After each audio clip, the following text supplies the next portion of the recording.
Wassalatu wassalamu ala Rasulillah Muhammad ibn Abdillah wa ala alihi wa sahbihi wa man wala. Subhanaka la ilma lana illa ma 'allamtana innaka antal alimul hakim. Rabbi shrah li sadri wa yassir li amri wahlul 'uqdatam min lisani yafqahu qawli, amma ba'd. Alhamdulillah, saudara sekalian yang saya muliakan, Allah Subhanahu wa taala meminta kita untuk menolong Allah Subhanahu wa taala, menolong terlaksananya ajaran agama Islam terpraktekkan dalam kehidupan umat manusia. Allah berfirman dalam Al-Qur'an, "A'udzubillahi minasyaitonir rajim. Intansurullaha yansurkum wa yutsabbit aqdamakum." Jika kalian menolong agama Allah, jika kalian membela agama Allah, jika kalian berkhidmah di jalan Allah, yansurkum, maka pastilah Allah akan menolong kalian. Pastilah Allah akan membela kalian. Pastilah Allah Subhanahu wa taala akan memudahkan urusan kalian ketika kalian memudahkan urusan agama Allah Subhanahu wa taala. Dari ayat ini kita bisa tahu bahwasanya Allah menginginkan kita sekalian untuk ikut ambil bagian dalam rangka membela ajaran agama Allah Subhanahu wa taala. Kita tahu bahwasanya Allah Subhanahu wa taala untuk menyampaikan syariat agama ini menurunkan para nabi-nabinya. Akan tetapi para nabi-nabi itu sendiri tidak akan mudah untuk menyampaikan ajaran agama kecuali dengan dibantu oleh orang-orang yang ada di sekelilingnya. Ini yang disebut sebagai bentuk khidmah kepada ajaran agama. Nabi Muhammad alaihissalam tidak menjadi mudah dakwahnya kecuali dengan pertolongan, kecuali dengan bantuan, kecuali dengan pelayanan, kecuali dengan khidmah yang dilakukan oleh para sahabat-sahabatnya sesuai dengan keadaan, kemampuan masing-masing dari para sahabat tersebut. Yang punya harta, mereka berkhidmah di jalan agama ini dengan hartanya. Tengok bagaimana Sayyidah Khadijah memberikan kepada Nabi Muhammad hartanya untuk jalan agama ini. Lihat bagaimana Sayyidina Abu Bakar As-Siddiq memberikan hartanya. Lihat bagaimana Sayyidina Uthman bin Affan berdakwah dengan hartanya. Dan ada pula di antara mereka yang berdakwah dengan ilmunya, ada yang berdakwah dengan, ada yang berkhidmah dengan ilmunya, kecerdasannya, ada yang berdakwah dengan tubuhnya. Mereka berdakwah dengan segala macam hal yang mereka miliki. Ada pula yang berdakwah dengan suaranya. Ada Hasan bin Thabit yang berdakwah dengan syair-syair indahnya, berkhidmah maksud saya. Ada yang berkhidmah dengan syair-syairnya. Maka semua orang ikut ambil bagian dalam khidmah dalam ajaran agama ini, dan semakin besar nilai khidmah mereka, maka semakin besar pula lah pertolongan, karunia yang Allah Subhanahu wa taala berikan bagi kehidupan mereka.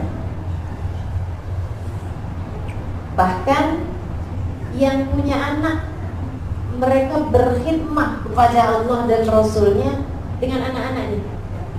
Lihat bagaimana Umaisah, seorang sahabat perempuan yang biasa kita kenal dengan nama Sulaim. Dia semasa Nabi Muhammad datang ke Madinah, dia perhatikan semua orang berusaha berkhidmah kepada Nabi Muhammad dengan apapun yang mereka punya. Ada yang punya uang, dibagi uang kepada Nabi. Ada yang punya tanah, dibagi tanah kepada Nabi. Dan saudara sekalian saya muliakan, menurutmu yang berkhidmah memberi tanah kepada Nabi masa itu, dia jadikan tanahnya hadiah buat Nabi Muhammad alaihissalam sebagai bentuk khidmahnya kepada Nabi Muhammad. Adakah orang yang lebih beruntung daripada dia dalam menghadiahkan tanah kepada Nabi? Ketika sekarang kita lihat tanah yang dihadiahkannya menjadi Masjid Nabawi. Bukan begitu? Adakah orang yang lebih beruntung daripada orang tersebut? Pada masa itu dia dengan suka hati, harta saya, tanah saya akan bagi kepada Nabi Muhammad SAW. Kan begitu? Walaupun mungkin dia pikir timbang-timbang, saya yakin setiap orang punya setannya masing-masing, punya godaannya masing-masing. Tapi kan dia mengalahkan rasa takut fakirnya, mengalahkan rasa takut, wah berarti harta saya sekarang tidak lagi menjadi seperti yang dulu, dengan dia memberikan tanahnya tersebut kepada Nabi Muhammad SAW. Akan tapi luar biasa sekali. In tansurullah yansurkum. Jika kamu menolong Allah SWT, Allah akan tolong kamu. Teman-teman sekalian, saya melihatkan Sulaim ketika melihat semua orang memberi hadiah kepada Nabi Muhammad. Ada yang bagi kepada Nabi Muhammad kuda, ada yang bagi kepada Nabi Muhammad senjata, pedang, ada yang bagi kepada Nabi Muhammad baju perang dan lain sebagainya. Dia berpikir terus sampai satu hari dipikir, wah ini ide yang sangat bagus, pemikiran yang sangat bagus. Dia kemudian ajak bicara anaknya Anas setuju. Kemudian pagi hari itu datanglah Sulaim bersama dengan anaknya Anas berusia 10 tahun kepada Nabi Muhammad SAW. Sesudah mengucap salam dan bertanya kabar, dia berkata, wahai Rasul, saya tadi malam tak boleh tidur karena saya memikirkan, wahai Rasulullah, saya perhatikan sejak kedatanganmu ada begitu banyak orang memberikan kepadamu hadiah-hadiah. Ada yang bagi tanah, ada yang bagi uang, ada yang bagi perhiasan, ada yang bagi untuk dijual, maksudnya perhiasannya kemudian dilakukan apa yang Nabi Muhammad mau gitu. Ada yang bagi kepadamu kuda, ada yang bagi kepadamu pedang. Saya ingin juga ambil bagian. Saya pun ingin memberikan kepadamu sesuatu, wahai Rasul, hadiah untukmu sebagai bentuk khidmahku kepadamu ini, wahai Rasul. Akan tetapi sudah saya pikirkan, saya ingin memberikan kepadamu yang terbaik yang saya punya. Saya semalaman terus berpikir, apa yang terbaik yang saya punya? Saya mendapatkan jawabannya justru jelang pagi hari, wahai Rasulullah. Hal terbaik yang saya punya dalam kehidupan adalah anak saya Anas. Maka saya hadiahkan ia padamu, wahai Rasulullah. Anaknya diberikan. Dia bilang, saya bingung hendak memberikan apa kepadamu, wahai Rasul.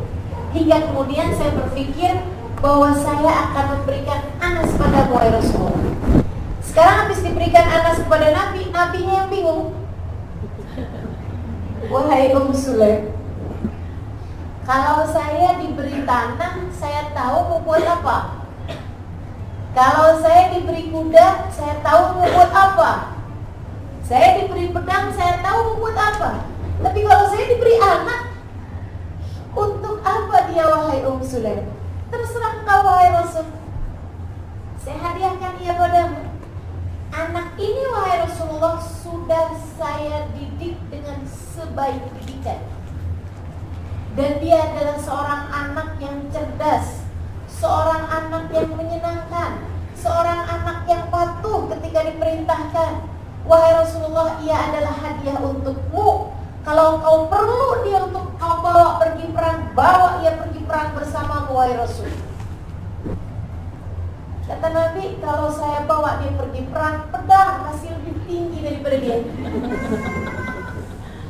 Dengan sekali masuk pasukan dah habis ganas, gitu ya. Karena begitu muda, 10 tahun. Kalau gitu terserah kau, wahai Rasul, untuk apa aja.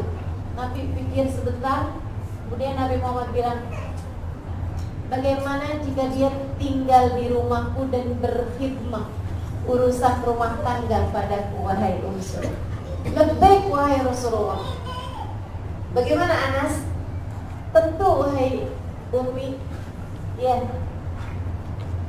kamu akan cucikan baju Nabi, kamu akan bersihkan perabotan Nabi, kamu akan sapukan lantai Nabi. Lebih ya Rasulullah.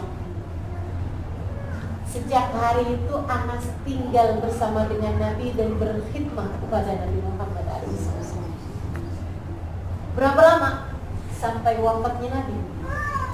10 tahun Nabi Muhammad masa di Madinah, Anas menjadi khadim Nabi Muhammad SAW. Berkhidmah kepada Nabi. Masya Allah. Dari cucikan piring Nabi, bersihkan baju Nabi, bersihkan lantai Nabi, apa aja yang Anas boleh buat, Anas buat. Anas berkata, terlihat sepertinya saya yang melayani Nabi Muhammad, padahal sejatinya justru Nabi Muhammad lah yang banyak melayani saya. Saya selalu diajarkannya berbagai macam hal. Saya diajaknya berdoa bersama. Saya diajaknya sholat berjamaah. Saya dibagi tahu berbagai macam hal. Saya dididiknya dengan seindah-indah didikan dan disayanginya dengan setulus hati, bahkan lebih sayang daripada orang tua terhadap anaknya sendiri. Intan surullah yansurkum. Kamu mau bela agama Allah, justru Allah nanti yang akan banyak membela. Kamu mau berkhidmah kepada Allah dan Rasulnya dalam ajaran agama ini, kamu akan lihat Allah dan Rasulnya akan melayani hidupmu dengan seindah-indahnya kehidupan. Saudariku sekalian, saya muliakan, jangan pernah takut berkhidmah dalam agama ini. Apapun yang kamu boleh buat, buatlah. Buat tolong agama Allah SWT. Macam Anas ini. Nabi kalau panggil Anas, ada panggilan kesayangan. Nabi panggilnya kalau tak ya bunai, wahai anakku. Kalau tak, Nabi akan panggil dia ya Unais. Artinya wahai Anas kecilku. Ya Allah, beruntungnya Anas, luar biasa. Ya Unais, Nabi Muhammad manggil, wahai Anas kecilku. Saudaraku sekalian, saya melihat Anas bercerita, khadamtu Nabi sallallahu alaihi wasallam 10 sinin. Ma qaharani wala naharani wa ma qala li syai'in fa'altuhu lima fa'altahu ya Anas wa ma li syai'in atrukuhu lima taraktahu ya Anas. Saya berkhidmah kepada Nabi Muhammad 10 tahun. Tidak pernah sekalipun Nabi bentak saya, tidak pernah sekalipun Nabi hardik saya, tidak pernah sekalipun Nabi memarahi saya. Luar biasa kan? Ini juga jadi cerminan kita dalam membesarkan anak-anak kita. Ini Anas budak buat Nabi Muhammad, khatib buat Nabi Muhammad. Sebegitunya Nabi tidak pernah marahkan dia. Kita kepada anak kita macam mana? Masya Allah. Kapan terakhir kali marah? Tadi pagi. Tidak pernah sekalipun Nabi bentak saya, tidak pernah sekalipun Nabi marahkan saya, tidak pernah sekalipun Nabi berkata untuk sesuatu hal yang saya lakukan, kenapa kamu berbuat ini wahai Anas? Terhadap sesuatu yang saya tidak kerjakan, kenapa kamu tinggalkan wahai Anas? Tak pernah. Biarkannya saja saya melakukan apapun yang saya mau, apapun yang saya suka. Bahkan ketika saya berbuat kesalahan, pecahkan piring misalnya, pecahkan pinggan, kemudian keluarga Nabi ada yang hendak marahkan Anas, Wah Anas, kenapa kamu pecahkan? Nabi Muhammad berkata, da'u illam yuridillahu an yaf'alah lama fa'alah. Biarkan saja Anas, jangan kalian marahkan. Kalau piring itu tidak ditakdir Allah untuk pecah, dia tidak akan pecah, kata Nabi Muhammad. Indah perlakuan Nabi Muhammad alaihissalam. Saudara sekalian saya muliakan, dan hasil dari khidmah Anas bin Malik kepada Nabi Muhammad alaihissalam dalam masa 10 tahun itu menjadikan Anas ulama terkemuka, pewaris atau perawi hadis Nabi Muhammad alaihissalam terbanyak ketiga. Sudah yang pertama Abu Hurairah dan yang kedua Ibnu Umar. Yang ketiganya adalah Anas bin Malik. Dari khatim Nabi Muhammad menjadi ulama terkemuka sekalian semua. Perawi hadis yang terbanyak yang namanya dikenang sejarah sampai dengan sekarang. Khatim Nabi Muhammad alaihissalam berkhidmat 10 tahun, dapat doa Nabi Muhammad alaihissalam yang sangat indah. Allahumma barik fi malihi wa waladihi wa barik fi umri. Ya Allah, berkahkan hartanya, berkahkan anak-anaknya. Padahal masih umur 10 tahun, belum nikah juga. Tapi Nabi sudah doakan, ya Allah, berkahilah hartanya, berkahilah anak-anaknya, dan panjangkan umurnya. Umurnya dia pakai buat khidmah kepada Nabi Muhammad 10 tahun. Nabi doakan, ya Allah, panjangkan umurnya. Hasil dari doanya Nabi Muhammad, Anas salah satu sahabat yang usianya paling tua. Salah satu di antara yang paling tua. Waktu meninggal dunia, beliau meninggal di usia 103 tahun. Berkat doanya Nabi Muhammad alaihissalam, meninggalnya di usia 103 tahun. Sampai Anas mendapati masa yang panjang dari masanya sahabat sampai ke masanya tabi'in. Jadi sekalian, sampai di masa-masa akhir hidupnya Anas mendapati orang-orang sudah sangat berubah dari masa hidupnya Nabi Muhammad alaihissalam, di mana ulama-ulama banyak berdebat. Dan ada satu waktu Anas mendapati beberapa ulama pada zaman tersebut memperdebatkan mengenai telaga Nabi Muhammad alaihissalam, apakah ada telaganya Nabi Muhammad alaihissalam. Anas ketika mendapati mereka ini, katanya Anas, ya Allah, saya tidak pernah menyangka dalam hidup, saya tidak pernah menyangka dalam hidup akan mendapati kalian orang-orang yang memperdebatkan mengenai telaga Nabi Muhammad alaihissalam. Karena saya telah mendapati umat sebelum kalian, artinya para sahabat, gitu ya, perempuan-perempuannya bahkan tidaklah mereka setiap kali habis selesai sholat akan beranjak dari tempat sholatnya kecuali sesudah berdoa, ya Allah, minumkan aku kelak di hari akhirat dari telaga Nabi Muhammad alaihissalam. Dulu perempuan-perempuan di atas kalian ini, orang-orang tua dari kalian, perempuan-perempuan, tiap kali habis sholat berdoa, ya Allah, minumkan kami dari telaga Nabi Muhammad alaihissalam. Dan kemudian baru generasi kalian aja sudah ragu-ragu terhadap keberadaan telaga. Astagfirullah, kenapa umur saya sampai segini tua, kata Anas.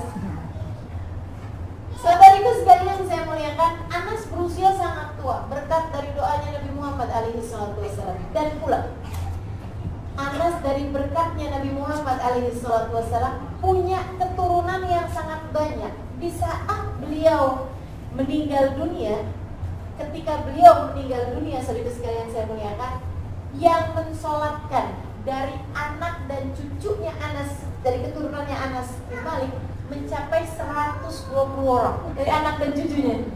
Berkatnya berkhidmat pada Nabi Muhammad alaihissalam.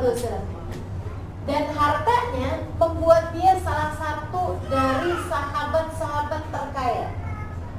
Beliau punya banyak sekali tanah, Beliau punya banyak sekali kekayaan yang pernah pada satu waktu datang musim kering sampai membuat tanahnya tersebut banyak yang mati, tanamannya, tanaman kurmanya, tanaman yang daun tanam itu banyak yang mati. Orang mengadu kemudian kepada Anas, pada tuannya nih, budaknya mengadu kepadanya, dia bilang, banyak tanamanmu yang mati tuan.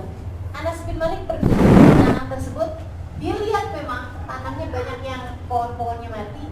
Dia angkat tangannya, dia bilang, ya Allah, dulu Nabi Muhammad pernah mendoakanku agar engkau memberikan keberkahan kepada hartaku. Ya Allah, ini adalah hartaku, aku mohon tampakkanlah keberkahan dari doa Nabi Muhammad SAW untuknya, untuk tanah ini, untuk harta ini. Ya Allah, turunkanlah hujan.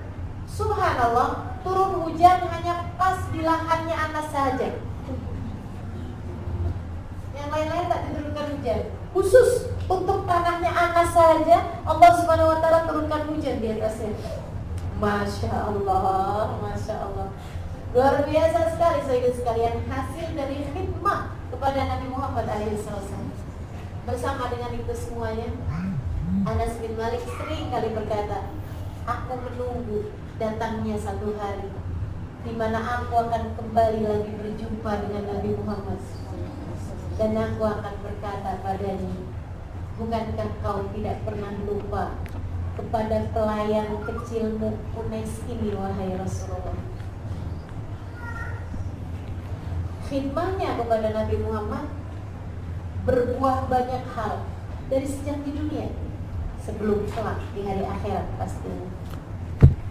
Maka sekalian saya muliakan, jangan enggan, jangan takut untuk berkhidmah di jalan Allah Subhanahu wa taala dengan apapun yang kau punya. Punya harta, jadikan buat khidmah di jalan Allah Subhanahu wa taala. Ada banyak orang-orang yang mau belajar ilmu agama tapi tak ada uangnya, kan? Ada banyak para pengajar agama, misalnya para pengajar Al-Quran dan lain sebagainya, yang tidak memiliki cukup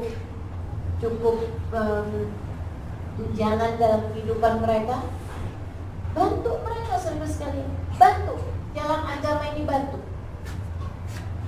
Yang punya ilmu, bantu dengan ilmunya. Yang punya kecerdasan, pakai kecerdasannya buat ajaran agama Islam ini. Jangan pernah takut saudara sekalian, jangan pernah takut. Saya di masa kecil, di masa saya usia sekolah dasar, di sini sebutnya tadi enggak? Ya, sekolah masa usia 7 tahun sampai dengan 12 tahun. Itu saudara sekalian yang saya muliakan, saya termasuk di antara pelajar yang otaknya cukup apa ya? Cukup cerdas lah, sehingga tak payah banyak-banyak belajar, mudah masuk pelajaran-pelajaran.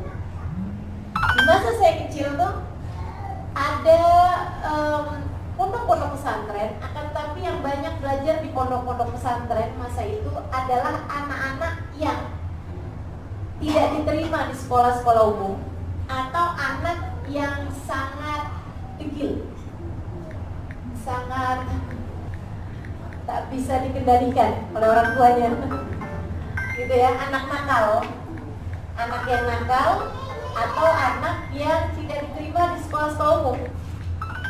Sehingga ketika saya ditanya oleh pihak sekolah mau lanjut kemana sesudah ini, dan saya bilang saya mau pergi ke pondok pesantren, saya mau belajar di pondok pesantren, sampai-sampai ayah saya dipanggil sama kepala sekolah.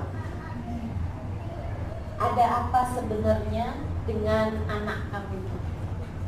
Mungkin di rumahnya dia disiksa dia didera sampai maunya pergi ke luar kota untuk belajar di pondok pesantren, gak pulang-pulang. Di pondok pesantren itu setahun pulang hanya 2 kali aja, liburan tengah tahun dengan liburan akhir tahun. tak boleh sering-sering dijenguk sama orang tuanya gitu. Jadi mereka sampai tanya gitu, ada apa dengan dia ini gitu kan. Lagi pula sekolah bilang ini adalah salah satu dari murid harapan kami yang nantinya akan berjaya gitu dalam masa depannya.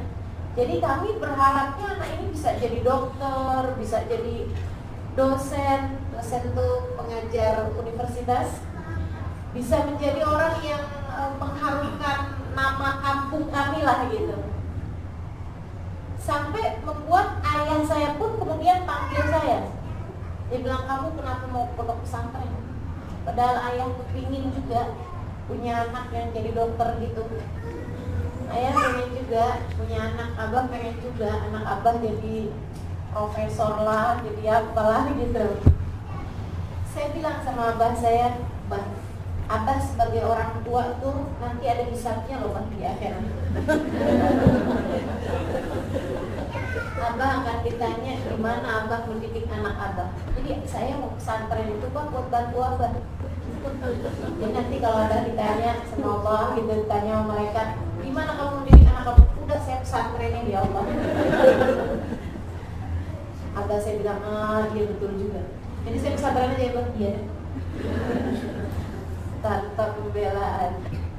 Berangkatlah saya di pondok pesantren.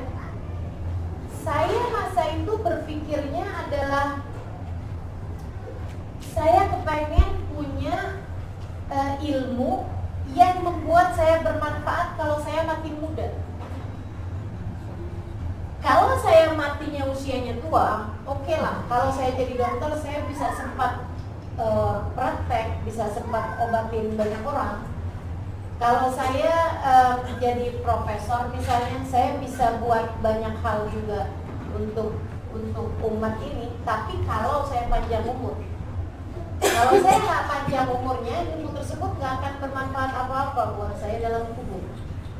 Jadi saya berpikir saya mau belajar satu ilmu yang kalaupun saya mati muda akan tetap bermanfaat buat saya. Belajarlah saya ilmu agama dan ternyata saya tidak mati muda. Sampai sekarang ini kan saya masih ada di atas muka bumi ini padahal saya sudah tua. Artinya saya tidak mati muda. Teman-teman sekalian saya muliakan, tapi tidak pernah saya sesali keputusan untuk belajar ilmu agama. Sebab dengan ini saya bisa berkhidmah dalam ajaran agama ini. Justru saya mengajar kepada dosen-dosen. Saya tidak jadi dosen, tapi saya bisa ngajarin dosen. Saya tidak jadi dokter, tapi saya banyak jumpa dengan dokter dan dokter itu saya kasih tahu juga. Masya Allah. Maka teman-teman sini sekalian saya muliakan, tak ada yang saya sesali dalam keputusan saya untuk berkhidmah dalam ajaran agama ini. Alhamdulillah. Maka teman-teman saya sekalian saya muliakan, mari belajar untuk berkhidmah. Apa nih yang boleh kita buat? Kita buatkan. Termasuk juga membantu para ulama-ulama yang ada di negeri kita, yang jadi kemudahan mereka. Apapun aja yang bisa kita lakukan. Menyiapkan tempat, mempersiapkan segala macamnya nih. Ini bagian dari khidmah. Ini yang siapkan kursi, siapkan meja, siapkan air, siapkan tempatnya, dia hidupkan ekornya, dia apapun yang dia lakukan. Jika itu niatnya adalah untuk membantu pelaksanaan majelis pada pagi hari ini, dia sudah termasuk dalam bagian khidmah fikih, dalam bagian berkhidmah dalam agama. Yang katanya Nabi Muhammad alaihi salatu wassalam, siapa yang membantu kebaikan walaupun bisyatri kalimatin, walaupun dengan setengah kalimat, kana syarikun lahu fiha, dia ikut serta di dalam pahalanya. Sebagaimana man a'ana ala maksiatin walau bisyatri kalimatin, kana syarikun lahu fiha. Siapa yang membantu kemaksiatan meskipun dengan setengah kalimat saja, maka ia pun ikut serta dalam kemaksiatan tersebut. Maka siapa yang merancangkan kajian pada pagi hari ini, sudah mengaturkan temanya dan lain sebagainya, apapun kebaikan yang kita lakukan pada pagi hari ini ikut serta dapat pahalanya. Dia dapat semua nilai pahalanya, teman-teman sekalian.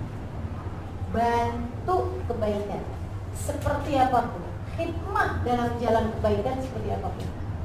Imam Al-Ghazali alaihi ridwanullah, teman-teman sekalian, beliau itu ayahnya ternyata bukan seorang ulama, akan tetapi mencintai ulama. Ayahnya Imam Ghazali namanya Muhammad. Dia kasih nama anaknya juga Muhammad. Dan kakeknya Imam Ghazali, ayahnya namanya juga Muhammad. Makanya sampai ada yang bilang bahwa Imam Ghazali itu mendapatkan salah satu keberkahan dalam kehidupan dari sisi namanya juga, selain daripada hikmah yang dilakukan oleh ayahnya yang akan saya ceritakan ini. Jadi sekalian, jadi Imam Ghazali itu namanya Muhammad bin Muhammad Al-Ghazali. Ayahnya adalah orang yang kerja sebagai buruh, pembuat pemintal kain. Pemintal kain dari ghazal, dari wool, dari domba, dibuat buat baju tuh. Nah, itu pekerjaan ayahnya. Akan tetapi bersama dengan pekerjaannya seperti itu, beliau sangat amat mencintai para ulama. Sehingga setiap kali ada ulama datang ke negeri dia, datang ke kampungnya, dia akan tinggalkan seluruh pekerjaannya untuk berkhidmat kepada ulama tersebut. Apa aja yang dia boleh buat? Dia sapukan lantai yang mau dibuat kajian, dia bersihkan cawan, dia bersihkan gelas yang mau dipakai buat minum, gitu.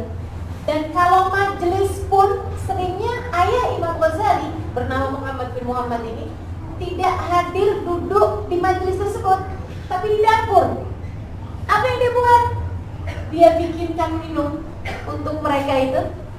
Dia ambil, dia bawa yang boleh dibuat itu. Dia punya sedikit uang, dia pakai kan, tehnya misalnya, atau kopinya misalnya, atau susunya dia beli gitu. Dia tuang-tuangkan di gelas-gelas, dia sampaikan kepada semua yang hadir di majelis tersebut. Dia bekerja dengan hikmah kepada para ulama, sambil berharap-harap, ya Allah, saya bukan ulama, tapi saya cinta pada ulama. Ya Allah, jadikan anak saya nanti ketika saya menikah dan saya punya anak, jadikan dia seorang ulama. Itu dia lakukan bahkan dari sebelum menikah, berkhidmah kepada para ulama. Beliau akan rapikan kasutnya seorang ulama, begitu. Dan setiap kali berjumpa dengan ulama manapun, dengan syekh manapun, dengan guru manapun, dengan ustaz manapun, beliau akan menangis dan berdoa, meminta kepada orang tersebut untuk mendoakan. Doakan agar saya punya seorang anak yang menjadi ulama. Allah tidak tanggung-tanggung, saudara sekalian, mengijabah doanya ayahnya Imam Ghazali. Dijadikannya anaknya hujjatul Islam, ulama terbesar sepanjang sejarah umat manusia, Al-Imam Al-Ghazali alaihi ridwanullah. Siapa yang tak kenal Imam Ghazali? Padahal sudah hampir 1000 tahun dari keberadaan beliau sampai dengan sekarang. Akan tetapi kitab-kitabnya terus tersebar. Akan tetapi di mana-mana tempat orang masih mengkaji ilmunya Imam Ghazali. Dan subhanallah, sampai dengan sekarang selalu ada saja orang-orang yang mengirimkan doa dan sekurangnya suratul Fatihah kepada Imam Ghazali setiap kali mereka mengkaji kitabnya.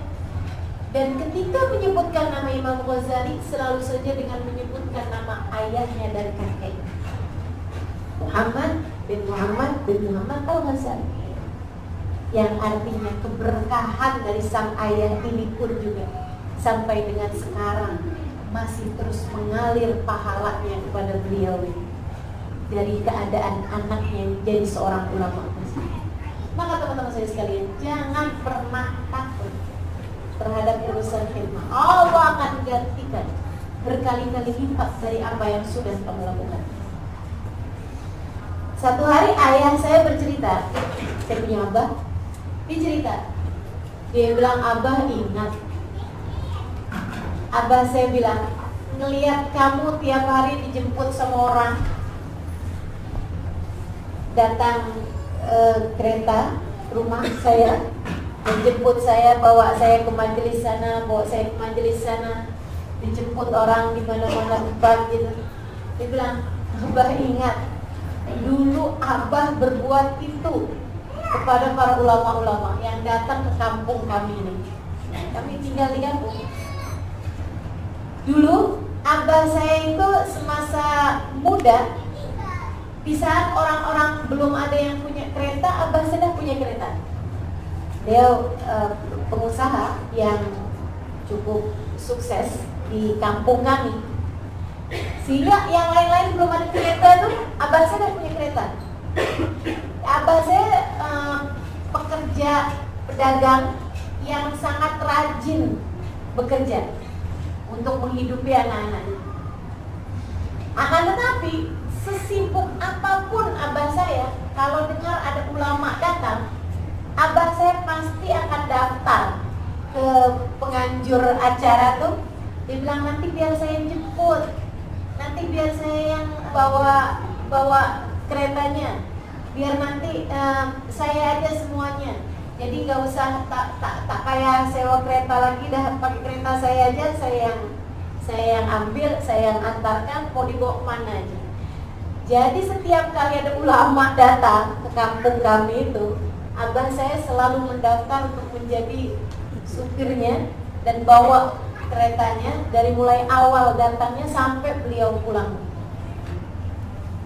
Dia bilang, Masya Allah, abah tak pernah menyangka bahwa ternyata sekarang anak abah yang begitukan orang.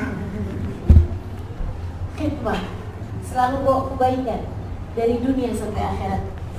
Kita tetap ingin anak-anak kita juga menjadi orang-orang yang hidupnya dalam keadaan mudah, dalam keadaan senang, hatinya bahagia, hidupnya berkah. Maka salah satu caranya jika kau ingin anak-anakmu berada dalam keberkahan, keturunanmu berada dalam keberkahan, berkhidmatlah saudara sekalian. Berkhidmatlah. Apapun aja yang bisa kita buat, apa aja yang kita punya. Jika kamu punya suara yang bagus, misalnya, tak payah jadi penyanyi lah. Belajar saja membawakan Al-Quran dengan indah. Niatkan khidmatan fiddin. Belajarlah membawakan solawat-solawat dengan merdu. Niatkan khidmatan fiddin. Belajarlah membawakan puji-pujian kepada Allah dan Rasulnya dengan sangat baik. Khidmatan fiddin. Niat berkhidmat kepada agama ini, maka Allah SWT akan kasih kepadamu keberkahan lebih daripada yang kamu kira. Apa aja? Kalau kamu punya anak-anak yang cerdas, minta mereka untuk belajar ilmu agama dengan baik, sehingga mereka nanti bisa berkhidmat dalam jalan agama ini, dan mereka akan membahagiakanmu dari sejak di dunia sebelum kelak di hari akhirat. Teman-teman saudara sekalian, apapun yang kamu punya, niatkan berkhidmat. Bahkan kalau misalnya saya tak ada apa-apa pun, Ustazah, misal gitu, harta tak banyak juga yang saya punya, tapi saya pengen berkhidmat. Apa nih? Coba cari tahu masjid-masjid, majelis-majelis, ustaz-ustazah yang kamu boleh bantu. Apa yang kamu boleh lakukan? Itu atau sekurangnya khidmatan fiddin di rumahmu sendiri. Saudariku sekalian yang saya muliakan, kepada suamimu berkhidmatlah. Niat, saya ingin menjadi umat yang baik buat Nabi Muhammad dan saya akan berkhidmat di jalan agama ini. Anak-anakmu yang lagi masa-masa belajar, berkhidmatlah kepada mereka. Kamu buatkan sarapan di pagi hari, niatkan khidmah. Ini anak saya sedang belajar, mereka mau jadi orang-orang yang bisa hafal Al-Quran, hafal hadis Nabi, bisa mengetahui ilmu agama dengan banyak, dengan baik. Saya akan bagi kepada mereka makanan-makanan yang bagus untuk mereka. Saya akan bantu mereka. Itu adalah bagian dari khidmatul fiddin. Anak dah besar-besar sekarang, cucu boleh lah. Mari, cuk, hafalkan Al-Quran kita bersama-sama. Mari saya tolong kamu kasih hafalan yang kamu hafal bagi kepada saya. Nanti kalau ada misalnya dia dah dapat satu surat baru yang dia hafal, kita bagi kepadanya hadiah. Niat khidmatan fiddin, apapun yang kita lakukan, niatkan untuk mengerjakan khidmah kita kepada agama kita ini. Bahkan saudara sekalian saya muliakan, saya punya satu kisah indah yang saya ingin ceritakan kepadamu juga mengenai khidmah ini. Ada satu orang khidmah kepada Habib Saleh Hasan Asy'adili. Habib Hasan Asy'adili adalah salah satu ulama. Saya sempat mendapati beliau di masa saya belajar di Kota Tarim, Hadramaut Yaman. Berapa kali saya ada jumpa dengan beliau.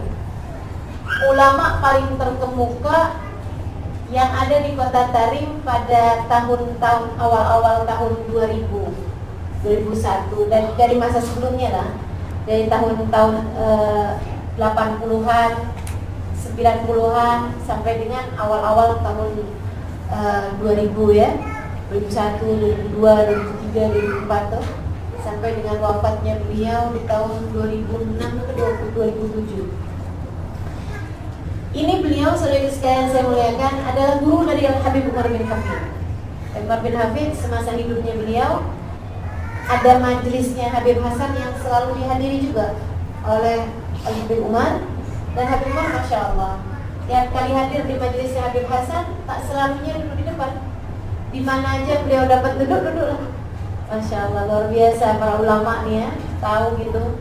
Ketika beliau menjadi seorang ustadz, beliau akan duduk di depan, tapi ketika beliau menjadi seorang pelajar, dia duduk di mana-mana tempat aja.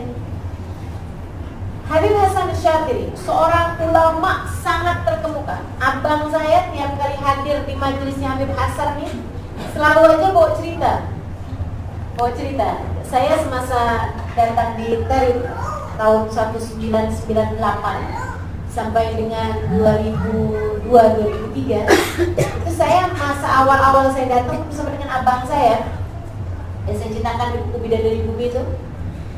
Nah ini abang saya tiap kali hadir di majelis saya bahasan suka pulang bawa cerita yang luar biasa, yang rasanya saya merasa terberkati, bertuah dengan ada di satu bumi, di satu tempat di mana ulama-ulamanya mengingatkan saya kepada ulama-ulama terdahulu. Abang saya cerita, kami lagi duduk semua nih di masjid yang sangat besar dengan ribuan orang yang duduk di majelis tersebut mendengarkan kajiannya Habib Hasan Asy'adili.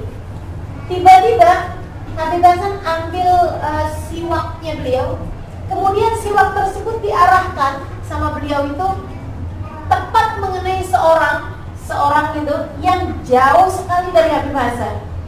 Untuk kemudian Habib Hasan sebut namanya. Habib Hasan bulan, kenapa kamu bertasbih dan berzikir, pegang tasbih dan berzikir di majelis saya, padahal saya sedang menyampaikan? Itu rasanya tidak masuk di akal bahwa Habib Hasan akan lihat dia, karena Habib Hasan duduk, yang lain juga duduk. Dan itu tasbih kan, mana ada orang pegang tasbih begini? Semua pegang tasbih kan begini ya. Dan itu Habib Hasan lihat, Masya Allah, dia arahkan siwaknya tuh pas tepat ke orang tersebut. Yang bagaimana kalau dipikir dengan kepala juga gitu ya, bagaimana mungkin Habib Hasan hafal nama semua orang yang hadir? Itu ada ribuan orang sih sekali. Masya Allah. Pernah pula bang saya cerita tuh, dia lagi hadir satu majelis gitu. Kemudian selepas majelis ada salam dengan Habib Hasan. Depan abang saya itu ada seorang orang gitu, ada salah satu santri, salah satu warga daerah Tarim. Dia salam sama Habib Hasan, kemudian Habib Hasan bilang begini sama dia, kenapa kamu hari Jumat ini tak baca surat Kahfi? Itu sampai dia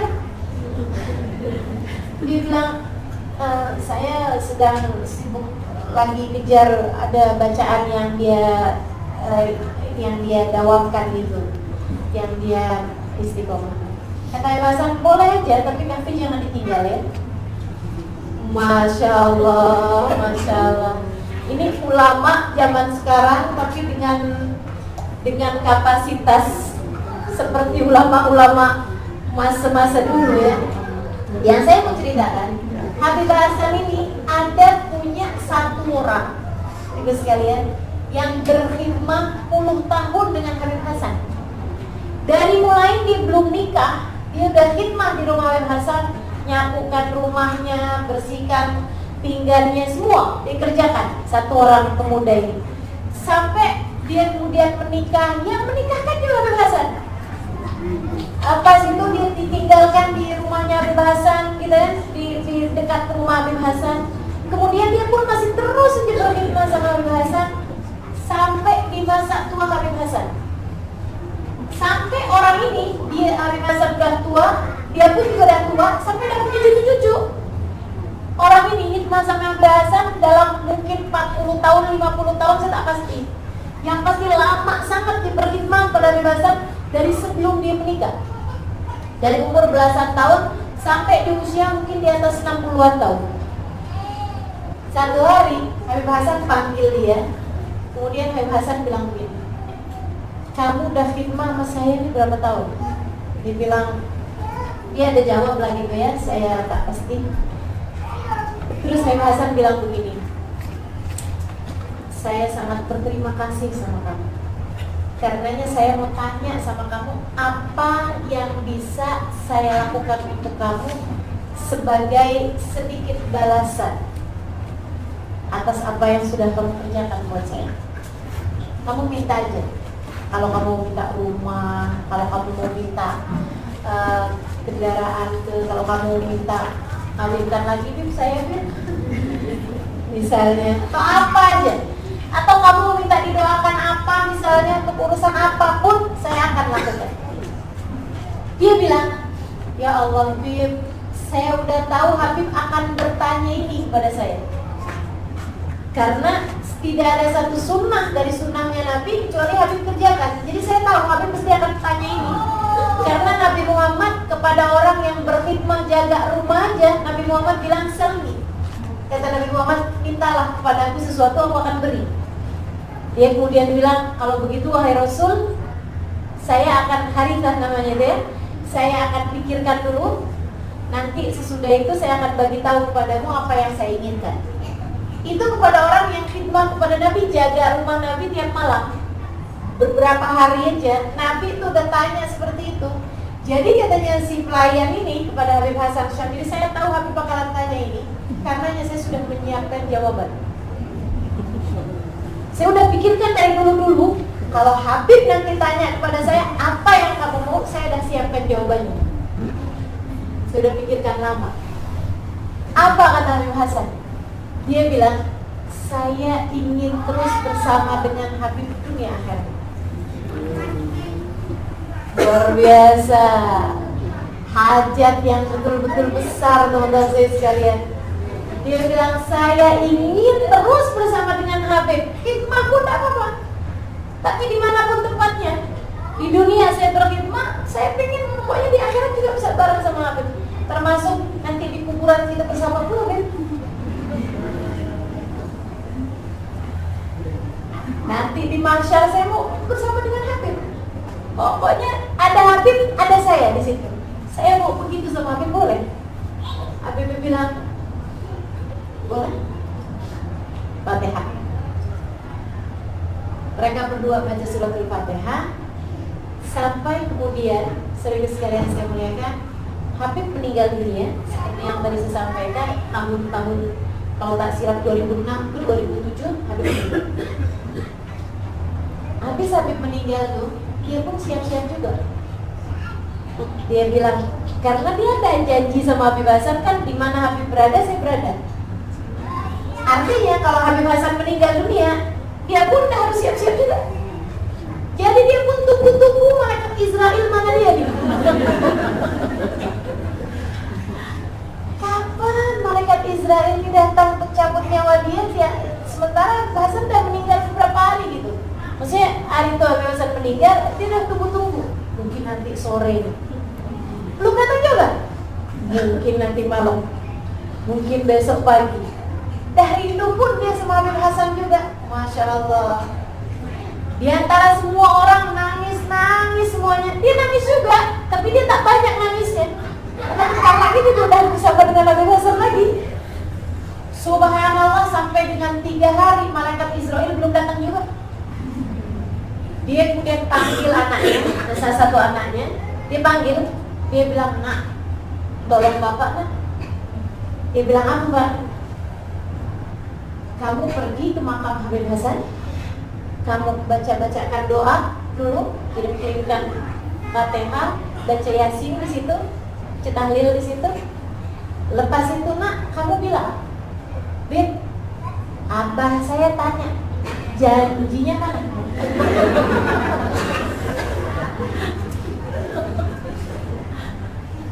Anaknya tak paham kan ada perjanjian apa antara ayahnya dengan Habib Hasan. Itu sekalian.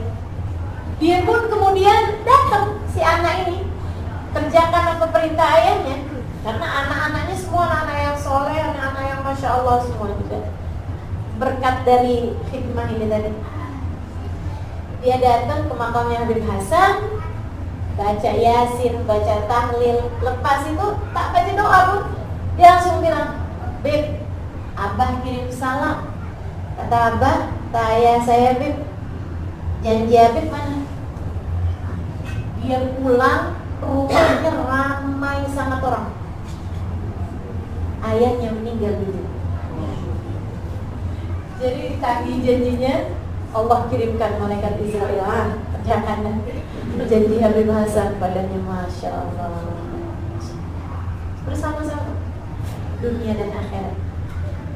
Teman-teman saya sekalian, mengetahui bahwasanya para ulama-ulama demikian tingginya derajat mereka di sisi Allah, saya berusaha untuk selalu mengingatkan diri bahwa apapun yang saya lakukan, dari berdakwah, datang kemana-mana tempat, berkhidmah kepada agama ini, saya niatkan merupakan khidmah saya kepada para guru-guru saya, kepada para ulama-ulama saya, dengan harapan semoga saya kelak dapat bersama dengan mereka di hari akhirat. Sambil tentu saja saya meniatkannya sebagai khidmatan lin Nabi sallallahu alaihi wasallam, sebagai bagian dari khidmah saya kepada Nabi Muhammad alaihi wasallam. Semoga Allah berkenan untuk menerimanya, dengan harapan semoga yang selalu membawa-bawa Nabi dalam tiap kajiannya ini, semoga kelak di hari akhirat nanti Nabi Muhammad berkenan untuk melihatnya, Nabi Muhammad berkenan untuk mengenalnya, Nabi Muhammad berkenan untuk mencarinya di antara sekian banyak umatnya. Teman-teman, saudariku sekalian yang saya muliakan, apa yang sudah kamu lakukan untuk khidmah di haddi, untuk melakukan sesuatu berkhidmah dalam agama ini? Mari masing-masing sama-sama bercermin, mari masing-masing sama-sama berkaca sambil berharap-harap, ya Allah, aku cinta padamu, aku cinta kepada Nabi-Mu, aku cinta kepada para ulama-ulama-Mu. Ya Allah, sertakan saya bersama dengan mereka, sebab hati ini mencintainya dan berusaha untuk melakukan apapun yang dapat menyenangkan kalian semua, sehingga kelak dapat bersama-sama dengan kalian semua kelak di surga. Wassallallahu ala sayyidina Muhammadin wa ala alihi wa sahbihi wa sallam. Da'wahum fiha subhanakallahumma wa tahiyyatuhum fiha salam. Akhir da'wana alhamdulillahi rabbil alamin. Wa ila hadratin Nabi Muhammad sallallahu alaihi wa ala alihi wa sahbihi wa sallam. Al-Fatihah.